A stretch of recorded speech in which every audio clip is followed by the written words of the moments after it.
धाराशिव येथून एक धक्कादायक घटना समोर आली। घर मालकाने भाडे मागितल्याच्या रागातून लोखंडी कोयत्याने जीवघेणा हल्ला केल्याची धक्कादायक घटना समोर आली।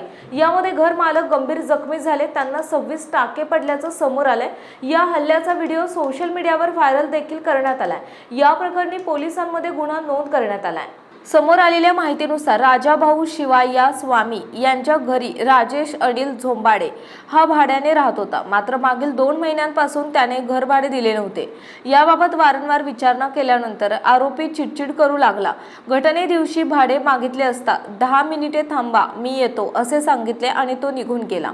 12 एप्रिल रोजी सायंकाळी सुमारे 7 वाजता भाड्याच्या मुद्द्यावरून दोघांमध्ये वाद झाला। मी पैसे देणार नाही असे म्हणत आरोपीने शिवीगाळ करत वाद वाढवला।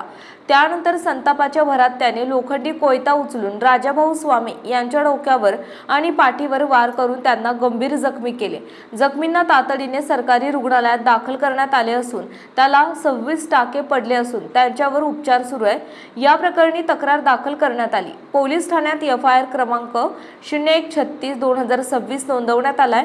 आरोपी विरुद्ध BNS कलम 109, 352, 351(2) तसेच शस्त्र अधिनियम 1959 अंतर्गत कलम 4 आणि 25 नुसार गुन्हा दाखल करण्यात आला आहे।